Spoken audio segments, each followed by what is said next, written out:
faithfully conveying value in interpreting great books from around the world. Hello, this is Sally's Book Talk. Today is April Fool's Day, and the book we're interpreting for you is called Deception. This book documents 50 astonishing deception stories, as thrilling as Hollywood blockbusters. Like in Mission Impossible, to achieve their goals, fraudsters use clever tricks. Some profited massively from fake news about presidential elections. Some faked drowning for huge insurance payouts, got caught and jailed for 3 years. Others forged music masters' manuscripts and gained fame even after being exposed. These stories span from 2800 BC with the Mayan calendar to 2016 with Trump's election, covering economics, politics, science, art, and more. Some sound incredibly dumb, yet fooled countless people. Others could serve as textbook examples and anti-fraud materials even today. So, is deception an innate human instinct? What are the common methods of deception? Should all deception be condemned? Let's find the answers in today's book. This book is co-authored by American paleoanthropologist Ian Tattersall and New York Daily News journalist Peter Nevermont. The former is a leading figure in paleoanthropology, widely recognized in academia. The latter has collaborated with top scientists on award-winning popular science works. In this book, they avoid imposing grand historical perspectives on any of the 50 stories. Thus, they objectively restore the full stories. Next, I'll cover the book in 3 parts. Part 1. Is deception an innate human ability? Part 2. What categories do common deceptions fall into? Part 3. What are the characteristics of deception throughout human history? Let's start with Part 1. Is deception an innate human ability? The answer is yes. The book mentions a male chimpanzee named Santino and a Swedish Sioux. Scientists noticed him because he'd hide stones behind wood in haystacks, then suddenly throw one at unsuspecting tourists. This shows he was trying to conceal his intentions from humans, meaning he had learned deception. A study a few years ago also confirmed this. The more developed the neocortex in primates' brains, the higher the frequency of individuals deceiving others. Well, let's briefly introduce the neocortex. It's the more evolved part of the mammalian cerebral cortex, linked to higher functions like perception, spatial reasoning, consciousness, and human language. It can be said that the higher the evolutionary level in mammals, the more developed the neocortex is. So, based on this, humans have a much larger neocortex than chimpanzees, meaning our deception skills aren't just innate, they totally outshine our ancestors. But what's really fascinating is that when we look at the whole natural world, camouflage and trickery aren't unique to primates. Even bacteria can deceive. As we all know, the human immune system is super strong, usually sending specific cells to identify and destroy invaders. But bacteria thriving in our gut stay completely unharmed. What kind of trick are they pulling? Turns out, bacteria have co-evolved with us through a method called molecular mimicry. In other words, they disguise themselves as our own cells, like Bacteroides fragilis, which is great at mimicking proteins and sugars on digestive tract surfaces to dodge detection. This trick benefits both the bacteria and us, because bacteria need to survive and our digestive system relies on them to break down toxins and absorb nutrients. But not all tricks are for mutual benefit. For example, to us, firefly flickers feel romantic on summer nights, but in their world, it hides deadly danger. Typically, fireflies flash light signals during courtship, and those from the same species respond to lure mates. But female fireflies of the Photorus genus exploit this. So, how exactly do they pull off this deception? First, female Photorus fireflies set a courtship trap by mimicking the light signals of Fortinus fireflies. Then, when smaller male Photinus fireflies show up, female Photorus ones ruthlessly hunt them down. In doing so, female Photorus fireflies get a full meal and replenish a steroid. This steroid deters predators like jumping spiders, making it a brilliant two birds with one stone strategy. If even bacteria and insects are so skilled at deception, it's no surprise primates use tricks too, especially for humans at the top of the food chain. So, how does deception happen in the human world? Let's enter part two and discuss three common types of deception: lies, forgery, and rumor. First, lies, defined as knowingly saying something different from truth to deceive. Most ordinary people lie to avoid punishment or gain undeserved benefits, like insurance fraud. The book mentions a sensational insurance scam story. Here's the story. John Darwin was a debt-ridden former prison guard. In 2002, his canoe was found empty near his home, suggesting he drowned, but his body was never recovered. Shortly after Darwin's disappearance, an old man quietly moved next door to his wife Anne, drilling a hole in their shared wall concealed by a cabinet. Hearing this, you've probably guessed that old man was John Darwin. The year after disguising himself, John Darwin was legally declared dead. His wife Anne received a huge insurance payout and planned to move abroad. After securing the money, Darwin grew bolder, traveling worldwide with Anne using fake passports. So, how was the scheme exposed?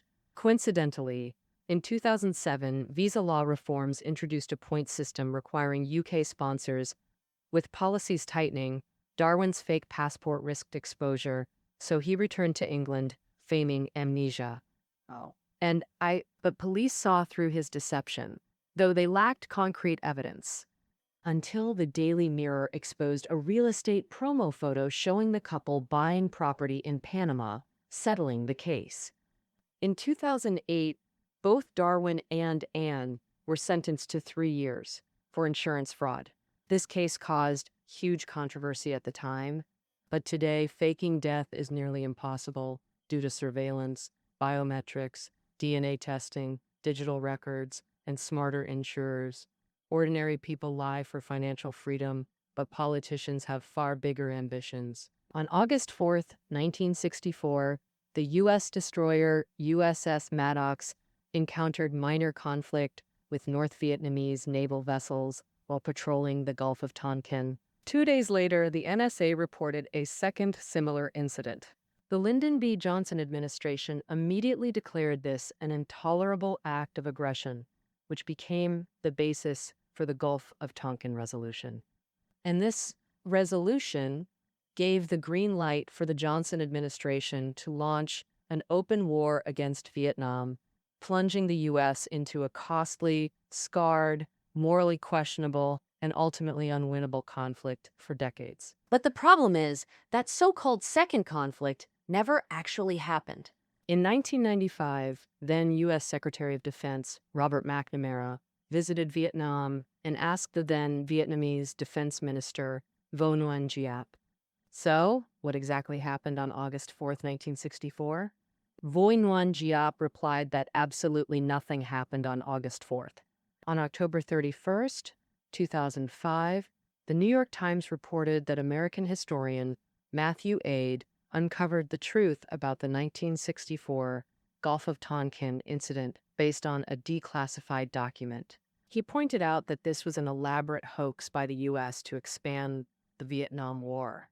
The entire sequence of events completely contradicted what the U.S. government told the media. And the same trick was used in the Iraq War. In March 2003, after recovering from the September 11th World Trade Center tragedy 18 months prior, the U.S. launched a war claiming Iraq was developing weapons of mass destruction that posed a direct threat to U.S. homeland security. And at that time, the UN hadn't even finished investigating that claim, nor found any so-called WMDs, or even a secular dictator. The chance of Saddam Hussein and the religious extremist Osama bin Laden conspiring together was no higher than any two random people in the world doing the same. Clearly, the George W. Bush administration was just dead set on finding a scapegoat to attack. In fact, a big chunk of the American public felt the same way. At the time, the Senate passed the resolution to go to war with Iraq by a vote of 77 to 22. Although the ruling Republicans pushed hard for the war, over 60% of Democrats also voted yes, And House Minority Leader Dick Gephardt publicly stated on TV that we fear a rented truck with an atomic bomb showing up in New York, Washington, or St. Louis. This must never happen, and we gotta prevent it. Based on this, I voted yes. Both major political and military actions were based on huge lies, or at least on illusions. Ordinary people, through calm analysis, could easily rule out war or even prevent it. But why did people believe such things back then? And even now, some are willing to keep believing. The author thinks that, on one hand, politicians have skilled storytelling abilities. They and their advisors know human nature isn't fully rational. They're clearly telling voters and potential allies what they want to hear is more likely to win support. So rather than the George W. Bush administration wanting war, it's that most folks had anti-terror emotions to vent and the target didn't matter. On the other hand, research shows that once you convince yourself to believe something, evidence against it only strengthens your belief. Like if you believed Iraq was developing WMDs, then all opposing voices just made you more sure you were right. By now, you might have realized that for public lies, the demand side matters more than the supply side. This is even clearer with fake news. Let's hear this next story. In a remote, poor country, in a small town in Macedonia, a specialized fake news industry sprouted up. Surprisingly, behind it was a group of teens. They built dozens of fake websites just to make sensational fake news go viral. What's the point? The ultimate goal is still money, because in the internet world, every click can bring profit. In a place with an average yearly income of just $4,800, one young fake news creator earned $60,000 by tricking clicks during the US presidential election. And so a vicious cycle happened. The public craves sensational fake news. Meet that demand, and you rake in huge profits. Fake news producers then swarm in, and eventually more people get hooked on fake news. Actually, traditional mainstream media are super careful about vetting content for readers. But these rational, restrained words never grab attention like exaggerated, sensational descriptions do.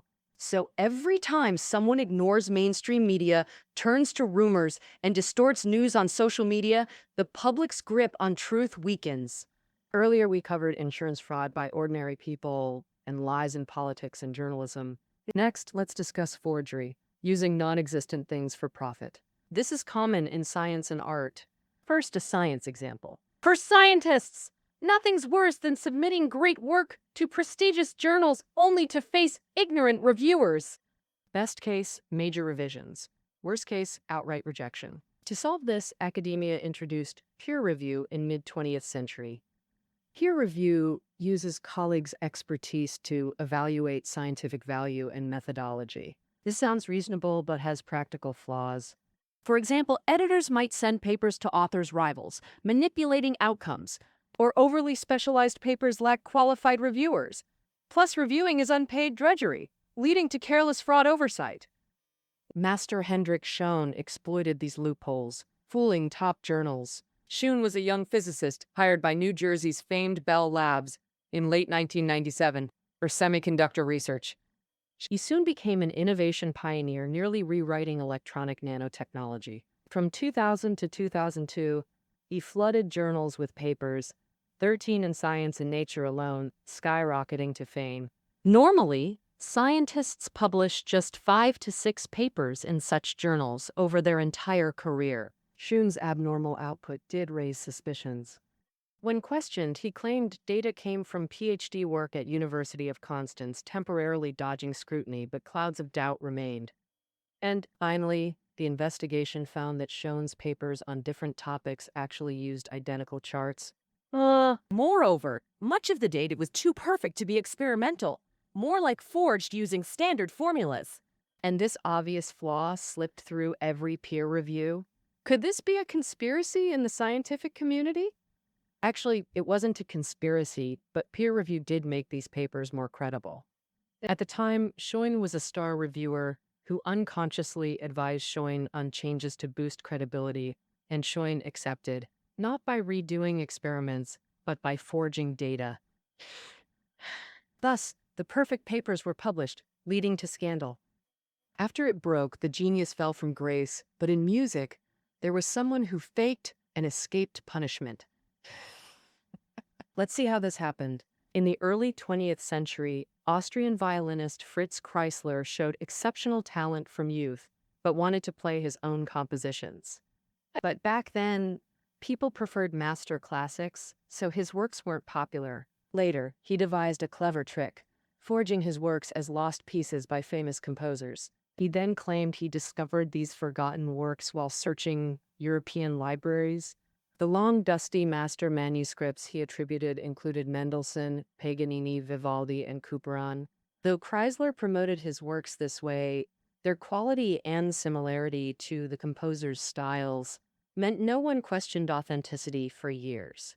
It wasn't until 1935 that Olin Downs, a New York Times music critic, found Kreisler's original manuscript. Exposed it all, Kreisler gladly apologized, and the scandal hit. People were a bit shocked, but his charm and magnificent music meant no one wanted him to fall. Many works remain in violinists' repertoire today.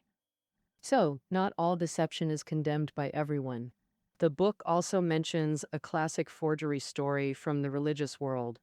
The Shroud of Turin, as we know, not everyone believes in religion, but religious faith is a typical feature in every human society. Most of us seem to crave believing in something greater than ourselves. However, religion requires a comprehensive worldview, and this world is complex, full of details. In some religions, details are presented through relics, and the most famous one is probably the Shroud of Turin. It's a piece of coarse linen, about 14 feet long and 4 feet wide, roughly 4.3 meters by 1.2 meters, bearing a life-sized, hazy yellowish imprint of a tall, naked man with a beard and long hair, showing both front and back. The man's wrists and chest appear to have been pierced, with reddish-brown stains and small wounds on the forehead confirming this. Many believe it's the shroud used to bury Jesus. This shroud is said to have been brought back from Turkey by French crusaders in 1346. In 1453, it was transferred to the Duke of Savoy. Later, in 1578, it made its way to the cathedral in Turin, the capital of Savoy, and to this day, thousands of pilgrims flock there annually to see it. However, despite its importance as a historical artifact and spiritual relic, the Vatican has never issued an official statement on its authenticity. Moreover, in 1988, with Vatican approval, samples of the shroud were submitted to 3 independent labs for radiocarbon dating. The results dated it between 1260 and 1390 AD, about 1300 years later than Jesus' crucifixion in the Bible. So the answer seems obvious. The Shroud of Turin is fake. Although it's an antique itself, it was likely manufactured to cater to Crusader consumers at the time. It has nothing to do with Jesus' death. However, the forgery itself might not be the main point. Sometimes maintaining faith is more important than sticking to facts. Even if the shroud doesn't date back to Jesus' time, it's a symbol of the faith system, which is crucial to believers. Of course, faith must be blind. Next, let's discuss the third type of deception, rumor. According to the Modern Chinese Dictionary, rumor is defined as fabricated words without factual basis or unverified legends and lies. Producers and spreaders of different rumors may not know their info is wrong. It's more about lacking authoritative sources. Now, let's take the Loch Ness Monster as an example to discuss how rumors start and get debunked. Loch Ness sits on a fault line in a Scottish canyon, a long, narrow freshwater lake with deep waters. Peat soil in the basin makes the water murky, so no one knows what lurks beneath. The first person to report a monster in Loch Ness was a 6th century saint. It's said he was crossing the lake when he saw people burying someone recently killed by the monster. Soon after, one of his companions got attacked in the lake, but the saint calmly drove the monster away.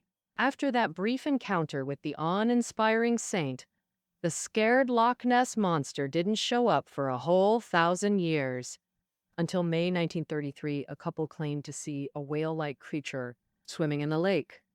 In July that year, a man said he and his wife saw a bizarre animal crossing the road along the shore with a bulky body and long, slender neck. In August that year, a vet student fell off his motorcycle and saw a small-headed, long-necked animal entering the lake. After that, sightings gradually increased. To this day, over 1,000 people claim to have seen this monster, and blurry photos are everywhere. Actually, the first systematic investigation began shortly after the initial sighting, but ended with insufficient evidence. From 1962 to 1972, over a decade, the Loch Ness Investigation Bureau used sonar and other methods, but also ended fruitlessly. After that, American lawyer Robert Rines led a team and produced a puzzling sonar image plus related photos. After enhancing the images at Pasadena's Jet Propulsion Lab, Rines and Sir Peter Scott, a famous British ornithologist, concluded they showed a hind limb or paddle-like limb of an aquatic reptile. But laughably, neither knew much about such animals, yet gave such definite conclusions, sparking rumors everywhere. Recently, Loch Ness enthusiasts used a robotic submarine to map the lake's bottom, trying to find the monster's lair. In 2016, the robotic submarine did find a monster deep in the lake, but it turned out to be a 9-meter-long Loch Ness monster model with stubby horns and bulging eyes. It was a prop from Billy Wilder's 1970 film, The Private Life of Sherlock Holmes, that accidentally sank after being towed into the lake. But even so, the legend of the Loch Ness Monster isn't over, because if people want a monster in a lake, there will be a monster in that lake. Even if just a prop, whether rumor, misunderstanding, tourist attraction, or superstition, at this point, all these explanations are valid, and maybe even more. The author notes, Scots cherish Nessie while Americans treasure Bigfoot legends, preserving them at all costs, perhaps tied to humanity's hidden atavistic longing. After all, evidence shows at least 4 human species coexisted on the continent 40,000 years ago. And it's nearly certain our species caused the extinction of the other 3. As the sole survivors of this fratricide, did we develop an obscure guilt? This drives our belief that other hominin species might still exist. After reviewing lies, forgeries, and rumors, let's enter part 3. What characterizes historical deception, and why do people keep falling for it? First, beyond white lies, most fraud stems from greed, revealing humanity's shockingly empathy-deficient side. But not all deception lowers life quality, like violinist Chrysler's story mentioned earlier. Second, all 3 deception types expose binary oppositions in human experience between deceiver and deceived, forger and client, rumor spreader and believer. Most victims sense the scam yet repeatedly fall into the same trap. So why does history repeat? Why do people keep getting duped? The author believes only humans can transcend reality to construct imagined things, like Superman saving the world or Spider-Man scaling walls. But we're powerless to achieve everything we imagine, inevitably leading to a state of existential dissatisfaction. For satisfaction, we have 2 choices: accept our limits and shelf unattainable desires, or use imagination for fleeting comfort through legends, rumors, vanity, conspiracies, lying politicians, etc. Though most instinctively avoid major scams, some remain unconsciously drawn to them, especially when profit beckons or rational analysis fails. Where demand exists, supply follows. Some even manufacture false demand. It's truly impossible to guard against completely. Fortunately, for the same reason, natural predators remain much smaller than their prey. Thus, we can reasonably infer that in human society, deceivers might stay relatively contained. All right, concludes our interpretation of deception. Reading notes are below the audio. See you next time.